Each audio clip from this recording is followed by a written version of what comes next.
In episode 62, titled Final Spaced Review, Rapid Domain Walkthrough, and Last-Minute Confidence Pass, the goal is a calm, final walkthrough that reconnects every major domain into one mental map. The point is not to cram new detail, but to surface the concepts that produce the most points because they drive correct judgment across many question types. A final pass also reduces anxiety because it replaces vague worry with a clear checklist of what is already solid and what deserves a small last-minute touch. When the mind has a map, confidence becomes practical rather than emotional.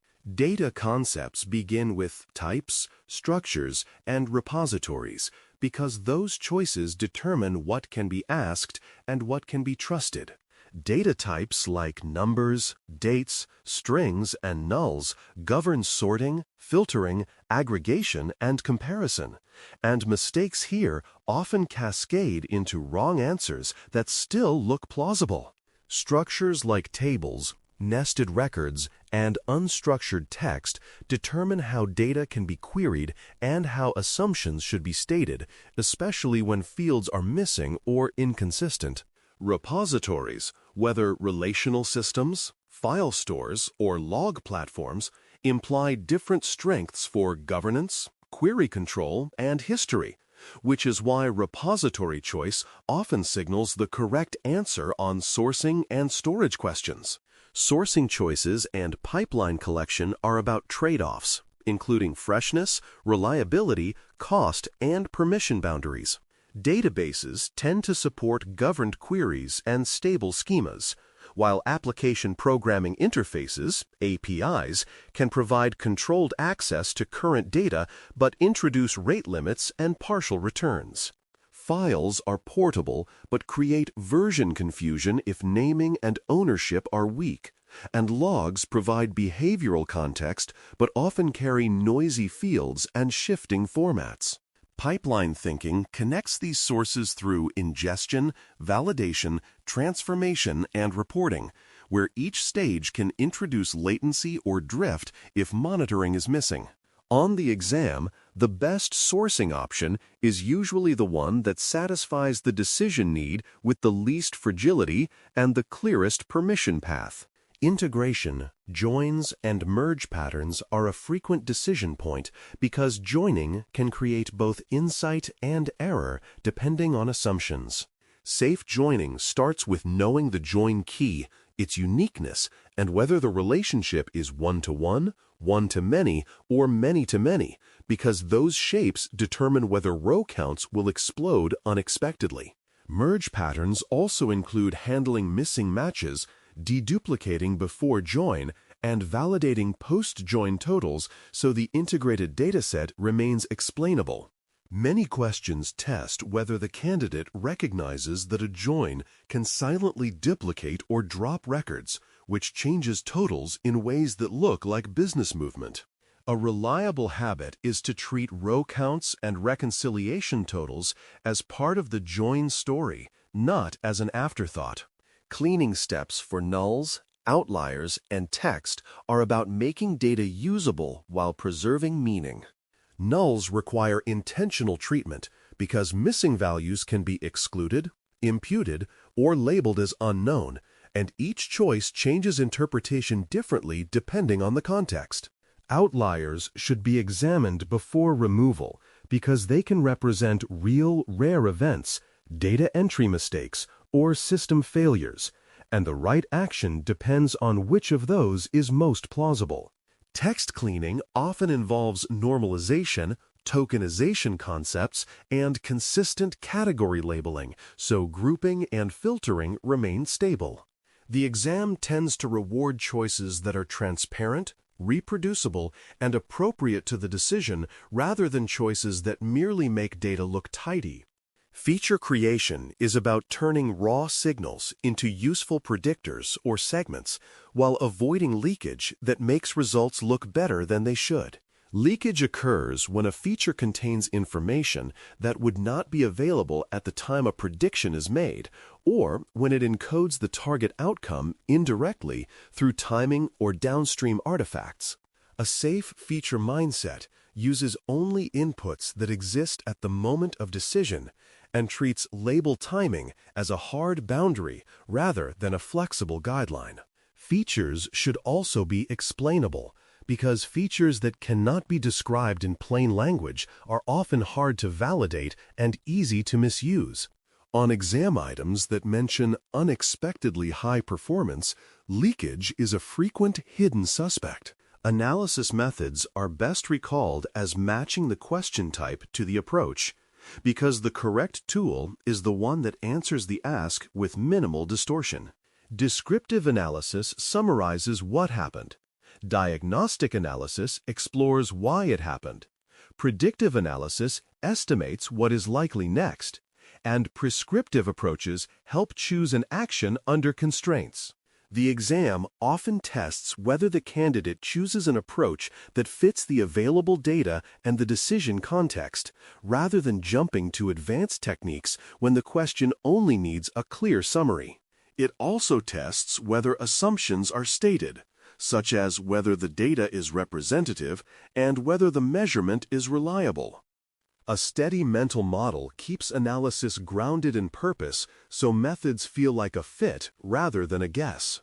Measures like mean, median, and standard deviation can be recalled as simple tools for describing center and spread, each with predictable strengths and failure modes. The mean is sensitive to outliers, which can be useful when outliers matter, but misleading when a few extreme values distort the typical experience. The median represents the middle and is more robust to extreme values, which often makes it a better summary for skewed distributions like income, response time, or incident duration. Standard deviation describes variability around the mean, but its interpretation is strongest when the distribution is roughly symmetric and when units and scale are understood clearly. Exam questions often reward recognizing when a metric is stable or volatile and when a different measure would better represent typical behavior. Communication skills tie analysis to action through clear metrics, KPI choices, and audience tailoring that respects time and decision needs.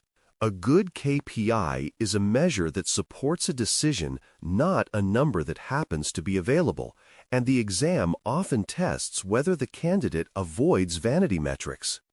Audience tailoring includes choosing the right level of detail, providing the right context, such as time frame and scope, and stating limitations without undermining credibility. It also includes telling a coherent story where the metric aligns to the question and the recommendation aligns to the metric. A calm communicator helps stakeholders act because they understand what the numbers mean and what they do not mean. Visualization choices and honest encodings are recalled by matching message to chart type and avoiding designs that distort magnitude. Bars support category comparison well because length on a shared baseline is easy to read. Lines support continuous trends over time, and distributions show spread and outliers when variability matters. Honest encodings avoid three-dimensional effects and misleading area cues, use consistent baselines, and keep labels readable so the chart is not a puzzle. Dual axes and aggressive axis cropping can create false impressions, so they demand extra caution and clear justification. On the exam, the correct visualization choice is usually the one that makes the intended comparison most accurate with the least interpretive risk. Reporting operations include refresh, versioning, and performance, because a report that cannot be trusted operationally cannot be trusted analytically. Refresh timing and data latency should be known so viewers understand whether a quiet dashboard reflects reality or a stalled pipeline. Versioning, including snapshots and labeled dataset states, protects reproducibility so numbers can be explained later without guessing which data state was used.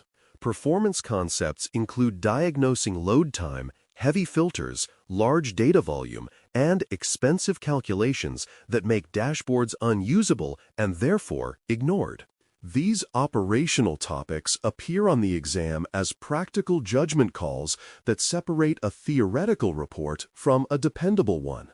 Governance controls connect reporting to risk management through lineage, retention, and access discipline. Lineage makes results explainable by showing how data moved and transformed from source to report, which is essential when numbers shift. Retention and deletion discipline limit exposure by controlling how long data persists across primary stores, replicas, exports, and backups. Access controls, such as role-based access control, RBAC, and encryption protect sensitive data and make audits defensible through evidence like logs and periodic reviews. Governance is tested indirectly through scenarios where the safest, clearest choice is the one that reduces ambiguity, controls exposure, and preserves accountability. A final confidence pass ends with naming 3 strengths and 3 last-minute targets, because clarity about readiness reduces anxiety. Strengths might include recognizing data types and structures quickly, matching charts to messages with honest encodings, and diagnosing reporting operational issues like stale data or broken filters. Targets might include join shape reasoning, choosing the correct measure of center versus spread under skew, and remembering the fastest governance checks like version markers and lineage cues.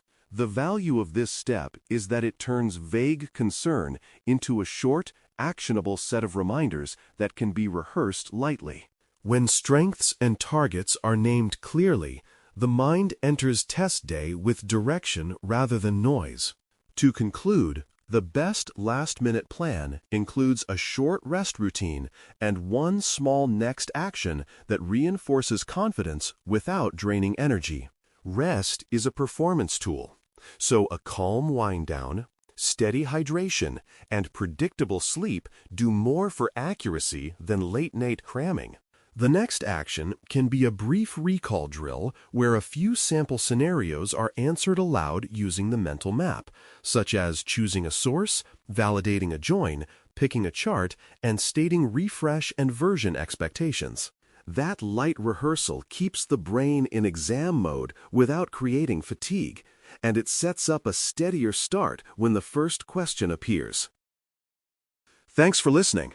For more audio courses, daily newsletters, and more, please visit baremetalcyber.com.